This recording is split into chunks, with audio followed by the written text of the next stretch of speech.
Hello again, Gooners. It's the Loose Cannon on UCAM. But did you need to know that? As you might have noticed, this is my new purchase. Um, Filmed in London as opposed to Hollywood. The scene, the shrine. This is the shrine, the brand new shrine. It's only slightly new because what's been added? That scarf since last time. Or was it there last time? I can't remember. But anyway, you'll forgive me if I've made a mistake. Because it's a happy day. We don't have so many of them. We haven't had so many of those happy days lately, have we? So let's enjoy it while it lasts. A good performance against Spurs, particularly as they were down to 10 men. You have to wonder whether we would have won that game otherwise. I think we would have got a draw, possibly edged it. I don't think we would have won by 5 goals to 2. Not trying to put a negative spin on it, not at all. I was pretty pleased with the fact we scored 5 goals against an informed keeper, in my opinion. Hugo Lloris is a goalkeeper we should have signed because he's, in what I saw in that game, you'd have to say he really looked the better of the two keepers. Chesney didn't have a lot to do, but still managed to pick the ball out of his net twice. I don't want to be too harsh on Chesney. He's young, and I've always said he could be a world-class goalkeeper. I just don't think he's going to be a world-class goalkeeper this season. We need it this season. Um, but again, let's not put too much pressure on the guys. I still maintain we're good for finishing even third at best, fourth at worst. I don't see Spurs finishing above us. I said it before the game, and I'm saying it now. Obviously, a lot more people are saying it right now. Spurs weren't terrible. Their strike force, apart obviously Adebayor, went a bit crazy with that red card challenge at the time. In watching the game in real time, I wasn't sure immediately that it was a red card offence, but having watched the replays, clearly the referee Howard Webb, not always our favourite ref, got it right. So well done to Howard Webb for spotting that and getting rid of Adebayor, who was going to be a continual threat the way I saw it. He was on fire. Um, and if he was going to play like that, we would have liked to have kept him at Arsenal. But if he was going to go mad the way he did, we're glad we got rid of him, of course. No one would want him back now after all the history, after all that. Well, it's water under the bridge, you might say, but it's water. It's almost like red water, if you like, blood. In other words, well, not to put too fine a point on it, he's not. He's not exactly. He's like persona non grata, isn't it, in Latin, when you don't want to see anyone anymore? Well, that's how we feel about him. Clearly, William Gallas, he was getting booed too. Yeah, William Gallas was quite good, and he was one of those players I didn't want to see leave, but he left, and joining Spurs wasn't wasn't the best thing he could have done as far as we were concerned. But Giroud's, he just showed his class, and clearly Gallas obviously having a hand in the Podolski goal as well. Didn't really have a hand in the Giroud goal, but you just couldn't stop Giroud. Giroud is such a good player. I think he's just going from strength to strength, and I'm so pleased about him signing for us. I think he's going to score perhaps even more goals than I predicted. I think I predicted 15 goals. I'm starting to wonder if he can hit 20. I think he's such a good striker. He brings other players into play, and in fact, in a sense he's got more. Well, using the word sense in a way twice. Common sense. He's got common sense because more so than Robin van Persie. Robin van Persie's got a lot of talent, but has he got common sense? I think he started to get it in this final season at Arsenal. But Giroud he's a proper team player. I really really like this guy a lot. I can't emphasise it enough. So we're very lucky we've got Giroud. We're very lucky we've got Theo Walcott as well. But how much longer will we have him? Well, unless we give him the 10,000 extra pounds per week, we could risk losing him. And quite honestly, we can't even think about that. He had 5 minutes to play as a striker. He still managed to score a goal. What does that say about Theo Walcott? It says we have to keep him at all costs. Defensively, I thought we were quite poor. Even Per Mertesacker, BFG, wasn't at his best defensively, but for him to score such a powerfully headed goal, got to be impressed with that. I'm really impressed with Per Mertesacker from that point of view, and he did improve after he scored. Sanya, he was all at sea as well for that goal. It wasn't just Mertesacker. Mertesacker was the one getting picked on, But Sanya, I don't know where he went. He looked like he was AWOL also, and I'm not sure why we played such a high line against quite speedy Spurs strikers.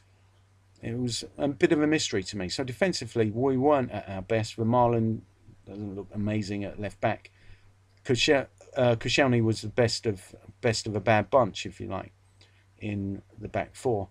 So looking at it, all in all, defensively very poor. From an attacking point of view, really good. We did have. I'll tell you one thing. Whenever we play Spurs and I see Huddleston in the team sheet, I always expect 3 points because it's almost like playing against 10 men. Yes, he can deliver a good dead ball occasionally. That's it. Doesn't do a lot of running. Passes the ball back mostly. So whenever he's in the team, I'm always confident we're gonna win.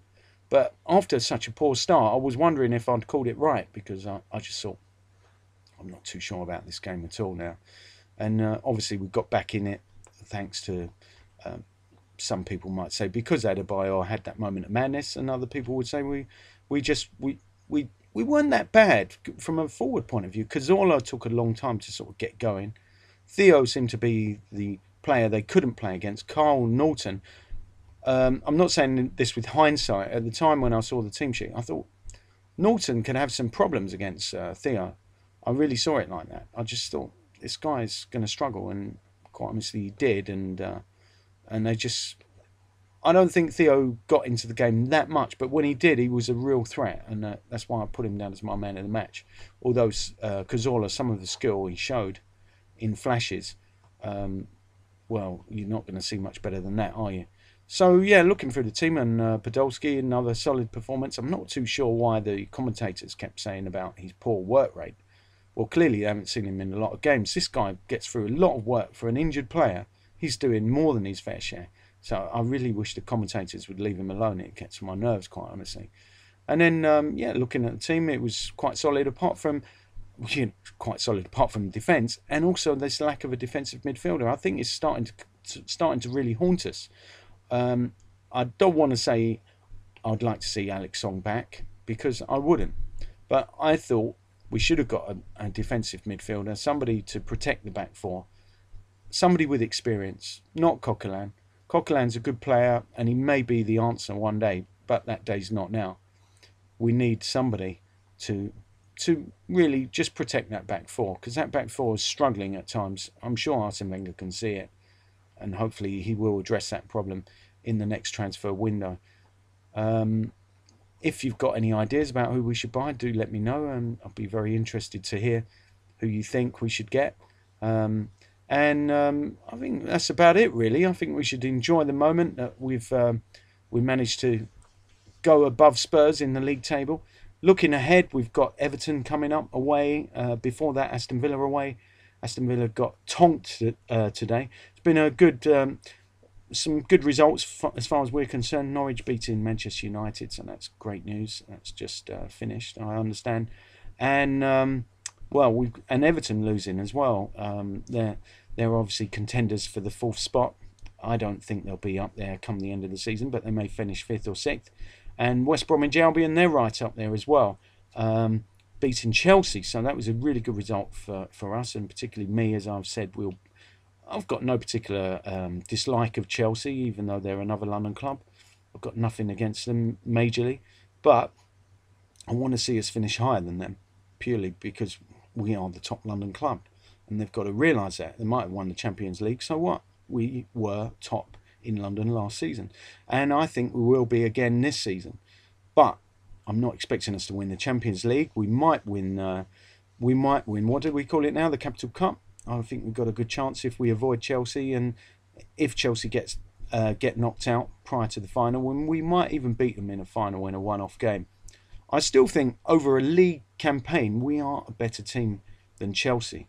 Maybe it's down to the management. I think that certainly. I think Spurs have got some good players. I'm not expecting them to be in fourth spot or fifth, possibly fifth. But with AVB in charge, I think he's the sort of manager who's just going to get players' backs up, and I just don't think he's. I mean, that's great news. I'm so pleased they got rid of Harry, because I thought Harry's a good manager. So I thought Spurs were a real threat with Harry Redknapp in charge. With AVB in charge, I'm just not seeing it. I know a lot of Spurs fans are going to disagree with me on that, but again, that's not really our problem, is it? So, who we got to get past? If we're going to finish fourth, well, obviously Chelsea are going to be there or thereabouts. I expect them to finish fourth. I can't see West Brom. I don't know how West Brom are doing what they're doing. You always get some team playing, punching above their weight. That's West Brom so far this season. Everton have been to some extent.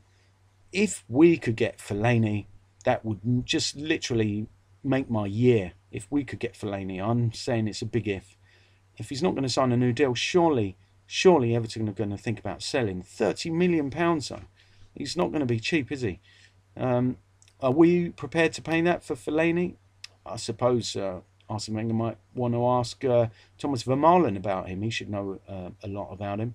And of course, Vertonghen is supposedly a friend of Vermaelen, and he was not bad. I mean, he didn't play badly today at all, but he's not one of those defenders that really excite me. So in a way, I'm quite glad we didn't actually sign Vertonghen. Not too disappointed at all. And yeah, I think let's enjoy the day, and let's hope that we can go on, beat Montpellier, get into the knockout stages of the Champions League, and let's hope we can go on and get 6 points away from home. It's going to be tough. Aston Villa, Villa Park, never the easiest place to go. Goodison Park, same goes for that. That's going to be a really tough game against Fellaini. I just hope Fellaini doesn't play. I think without Fellaini, Everton are quite ordinary. With Fellaini, they're quite formidable. So, to me, it's all about that. If Fellaini plays, I'm predicting we'll get 1 point. I think Aston Villa we should get 3, but again, it's going to be tough. Let's not expect to roll over any team. Our team are sort of a bit up and down at the moment.